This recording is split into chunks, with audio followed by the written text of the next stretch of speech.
Hello, good day. So, ngayon po is ito yung isa pang tutorial natin, no?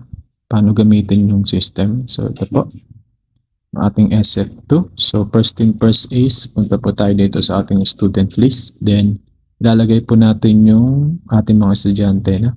Male and female, no? So, after po natin yan ma-input, punta po tayo dito sa ating QR generator. Okay, so ito na po, lalabas na po yung student list natin dyan. Then, pwede na natin i-generate yung mga QR code nila, no? So, select lang natin yung pangalan, then click generate. At automatic na po siyang mapupunta dito sa QR list. So, ipiprint na lang po natin itong QR list, no? Hindi na tayo mahihirapang gumawa ng QR code. Control P lang po tayo, then pwede na tayo mag-print. So, ganun lang po ito gamitin. So, after that po, punta naman po tayo dito sa ating SF2. Ito po yung ating scan data, no? So, ito po yung mga in-scan natin kanina. Kasi ito po yung ating SF2. So, mapapansin niyo po is naka-mark as absent po. Tapos ito yung ating date, no? So, automatic po siyang nag-change kapag nagpalit tayo ng buwan. No? So, balik tayo sa May. Ito po yung example lang natin.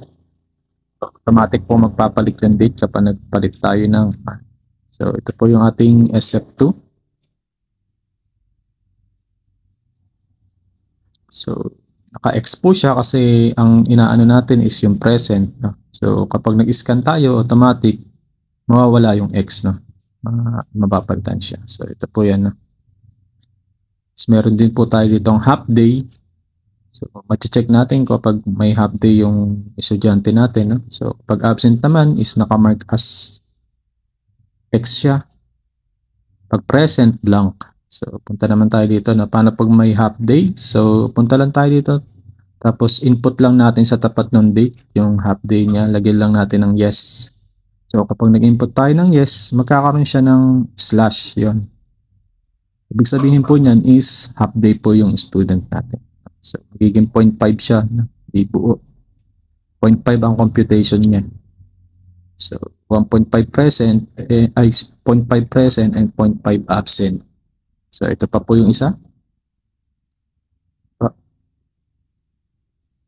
dito naging whole number na siya kasi dalawa na yung 0.5 niya. So, ganun lang po siya ginagawa. No? So, naka-auto-compute naman po yan. Auto-compute po.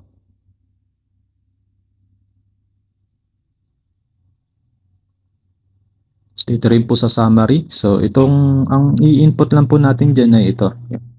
Yung first line na yan, mag-i-input po tayo dyan. Tsaka dito po sa second line. Then, sa susunod po is automated na po yan.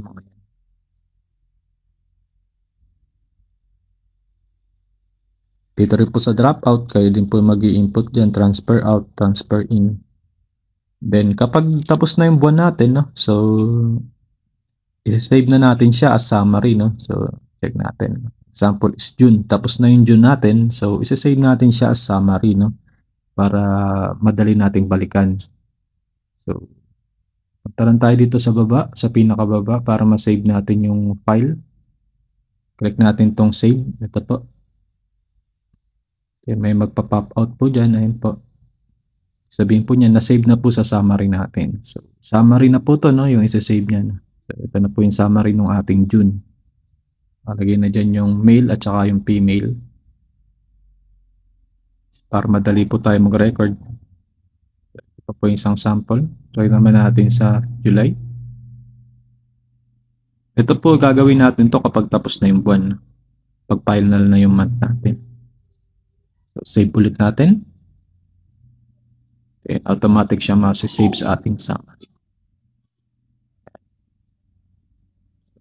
Walang hassle na po to, no? So, ito po is yung present po yung